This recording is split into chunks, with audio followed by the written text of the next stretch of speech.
In today's video, I'm showing you how to use purees, like fruit purees, in your really mead or wine or cider sort of homebrewing. So let's get started.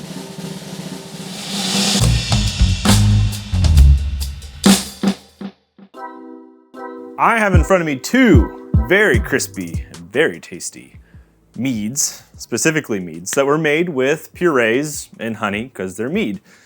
Everything I'm talking about today can be used for wine, for cider, I guess for beer, for really anything, mead, of course, because we're talking about fruit purees. Essentially the addition of fruit instead of with, I'm not gonna say real fruit, because that's what this is, it's real fruit.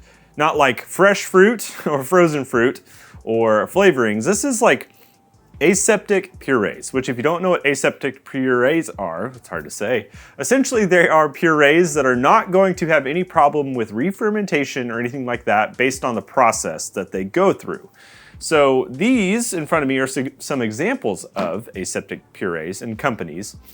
You might find these in the market or locally to you, like a homebrew shop. I have a very great homebrew shop that actually carries some of these. So it's nice that they have that because it makes my life a whole lot easier. There's two big companies that I know of, but I'm sure there are other ones. There's Brewing, which is what we see here in this kind of carton. And the other one is Oregon Fruit Puree, which they've recently started doing these baggies. And these are like 3-pound containers of the fruit, but they're in a bag with a spout. And so essentially this allows you to not have to open a can. You can do the same thing with Brewing, but it doesn't have the same baggie capabilities. Before the baggies, the Oregon company did them in the cans. And so if you open that can up, you had to use all of it. So I'm gonna show you recipes for a mead.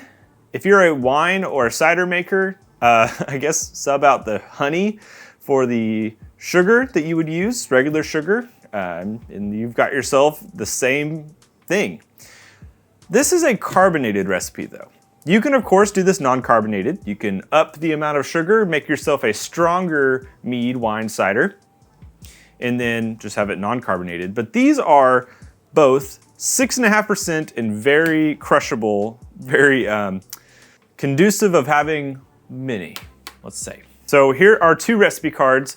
I'm doing this with a peach puree and a passion fruit. So here are the peach cards. There's a bottle carbonated method, and I'll explain that in a second, how you achieve a bottle carbonated version of this.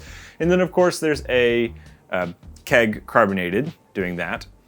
If you're doing this still, essentially you're just gonna follow the steps of the keg version, but you're not gonna keg it. As simple as that. And you might use more sugar up front. Here's the passion fruit, same idea. Bottle carbonated, and of course a keg carbonated. Both of those recipes are very similar because it's the same process. So let's talk about how to make this, and then I'll explain how you carbonate them too.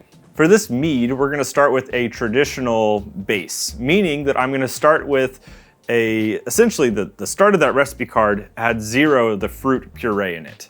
And if you're bottle carbing, we'll talk about that here in a second, but you start with your honey, your water, your yeast, and you mix all of that up. We're gonna add some yeast nutrient to this thing, of course. With it being lower alcohol, I don't worry about trying to stagger nutrients, so I just put them in the primary up front with everything. For this one, we made a large traditional mead and we separated it out into the two different containers. So that's why you see one container, one very large traditional mead, split out in the second half of it. Our starting gravity for this was about 1.045, which means that we're setting below 6.5%, and that's okay. Again, if you want to have a stronger version of this, use more sugar or more honey, and you'll up the ABV.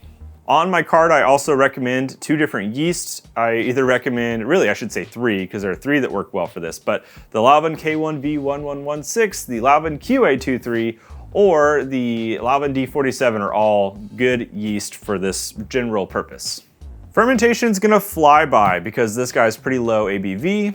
Yours being stronger might take a little longer, let's say between 1 and 3 weeks. Once fermentation's done, take another gravity reading with our hydrometer. You're gonna float it in the liquid again, you're probably going to be at 1.000 final gravity, or current gravity, I guess, after fermentation. Here's our fork. If you want to do a bottle carbonated version of this, you're going to need to ensure the yeast stay alive. So here's the bottle carb method. You're going to add your puree at this point. So we've racked it into a new container. We add our puree, and the yeast are going to kick up again. That's okay, because we're going to end up needing the yeast to stay alive. So that's totally fine. So we've let them set on this puree for, let's say, another week or so. You're going to rack it into a new container again. And this is when you can add a couple things. You're going to add some back sweetening sugar, something like erythritol or xylitol or something non-fermentable, one of those. You can add some citric acid to help bring up any acidity if it needs that. I might recommend that if I'm you. And then some priming sugar. Priming sugar is dextrose, sucrose, corn sugar. There's a whole calculator. You can pick your priming sugar, and then you're gonna bottle it pretty immediately. It's gonna be hazy. That's sort of the price you pay for bottle carbing sometimes. So for the keg carbonated or the still version, once you're done with fermentation, the primary fermentation, you're gonna rack into a new container and you're gonna stabilize it. You can either stabilize with potassium sorbate and metabisulfite, which halt further fermentation, or pasteurize. Either way, you're gonna wanna do that because we want to retain some sugars coming from this fruit. Meaning that when we add either the passion fruit or the peach puree, we wanna make sure that we keep that flavor in there without getting fermented on. So you're gonna put that into this container after it's been stabilized or pasteurized. You can also add some more back sweetening sugar, like honey in this circumstance. So we back sweetened with some honey. And then when we were done with that, we tasted it, made sure we didn't need any more acid adjustments like citric acid. This one didn't need much, so I didn't really do much to it for citric acid side. We let it set for a few more days to see if things would clear up. And at that point, we were ready to go ahead and put it into a keg. Of course, you could just bottle it if you wanted to just bottle it instead. But we keg carbonated ours.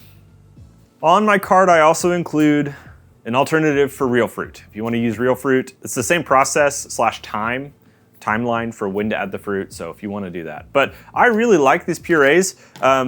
Little fun fact, so this is the peach one. You can see it's pretty clear. This is the passion fruit. I think after a few more pours, the passion fruit's gonna be a little more clear. Right now it's pretty hazy. These companies are really cool. They have a lot of fruit varietals and interesting things. I don't have passion fruit local to me in any way. So this is like the only way I'm gonna get a passion fruit flavor without going through a flavoring of some sort. So that's why I like these. So, delicious. Also delicious. I don't think you wanna just take my word for these. I shared some with my friend Jake, who's a prolific, amazing mead maker and good friend of mine. And so he's gonna help me with the tasting. So let's see what Jake thinks of my peach and my passion fruit puree mead. Let's go.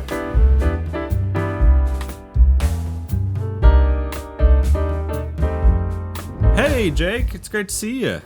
Garrett, what's up, man? It's been so long since we've done a tasting. I don't know. It's just wild to be back with you. I feel like it's been like months, maybe. Years, if not that. Love the shirt. It is a reminder of I feel like the good old days of, not good old days. We're in the good old days now. The days of Discord where we were talking about some certain stuff. So it's fun. Are you ready to taste some mead? I'm so excited for this. Let's go. What do we got? We're gonna start with our passion fruit mead. And as people have seen, this is like one of the easiest things to make, honestly, because it's making a traditional mead, stabilizing, because we want to retain the sweetness from these fruit and our honey, and then kegging. And it is so easy. So let's start with the passion fruit. Have you had much passion fruit flavored things before? Not so much. Passion fruit's been one that I haven't messed with brewing myself. I've had a few here and there. It's not something I seek out. Even in the drink world, even in the like energy drinks or fruit juice or, it's not something I go after. I'm excited to see This one's what we have here. a little hazier than the other one, but I think that's part of that puree experience there. So, what do you get on the nose? Yeah, this is interesting. There's it's definitely, there's a lot of honey going on. There's also, it's like it's like a stone fruit. It really hits me like apricots almost. Interesting. It's Yeah, the first thing that comes to mind. Yeah, Apricots. I don't have a ton of experience with passion fruit, honestly, but from my limited experience, I've always thought it was more bright, citrusy, acidy. But this definitely, this has a warm nose, and it could be from that floral, like coming through and warming up, and countering the acidity. Shall we taste? Let's go. Okay, that's deeper. It's deeper and a little more rich and a little there's like a fruit funk thing going on there. A fun one, not a bad one. It almost kind of reminds you of whenever you make mead with pineapple and you use fresh pineapple, it's got like a little bit of a bouncy kind of a tropical funk to it. It's there in nice quantities.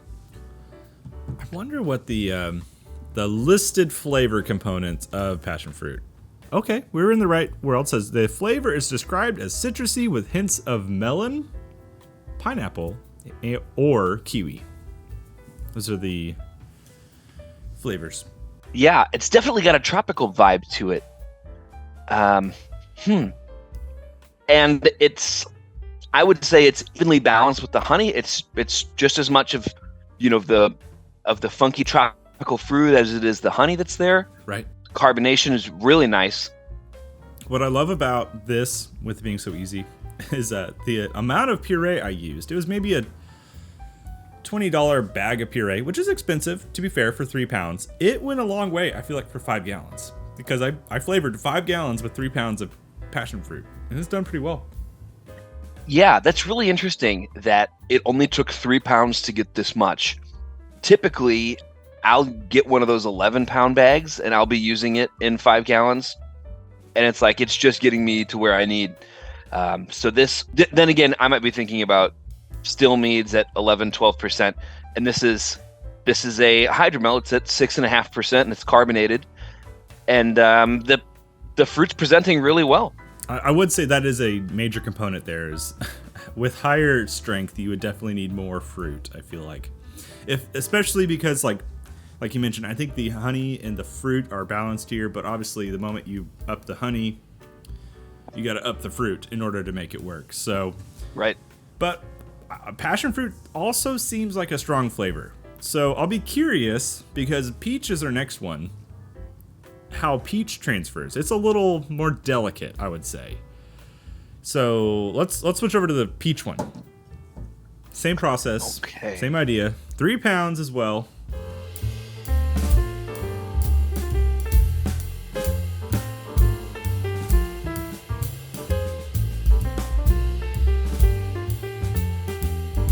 Yours is not as clear as mine. I guess I probably canned the less clear. That's one fact about these that's interesting, is there was so much puree at the bottom. When I racked it into the keg, I tried to avoid the puree at the bottom. I mixed it up pretty well. So obviously that adds more flavor if I just kept it mixed up. So I was worried about that, about flavor. How about this one? What do you smell? First things first, it's peaches. It's undeniably peaches. Mm-hmm. And it's, having messed with peaches a couple times recently, it's got an interesting mix of, it's not just fresh peaches and it's not just cooked peaches. It doesn't have just the peach cobbler kind of it's been cooked down kind of a deal. It's a little bit of both. It's a nice mix. I was expecting it to be one or the other, and it's almost frustrating how well it worked, because I've tried so hard with peaches in the past, and you have to, like, fresh ones, you have to do this, and to get it to work. And then if this is the resolve, it's like, that's awesome, but dang it, like, it's not as gratifying to do. You know what I mean? It is, especially, I went to a peach festival and I used 26 pounds of peaches in my last 5-gallon recipe just to get it to the point where I thought, okay, there's enough peach presence here. Right. It's a bummer. It's sad, but also cool at the same time. I don't know what emotion that is, but all right, let's taste it. All right, let's go. Cheers.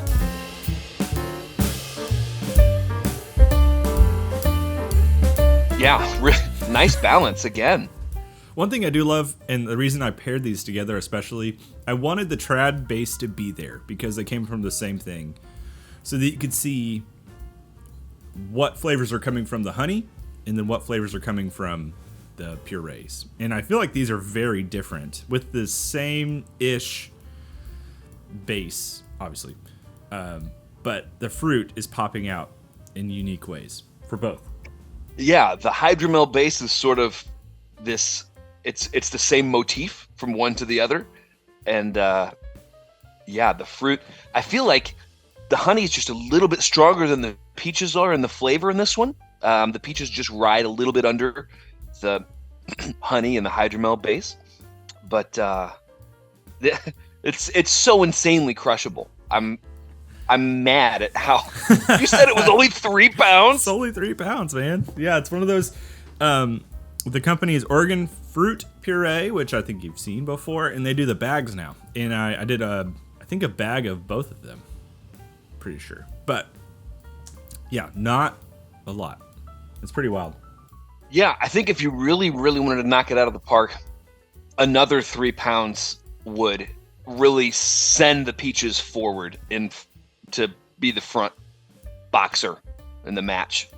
I wonder, my only issue with the purees is that if you want to have a clear brew, you have to get off the puree at some point. Right. And so then I worry about flavor extraction.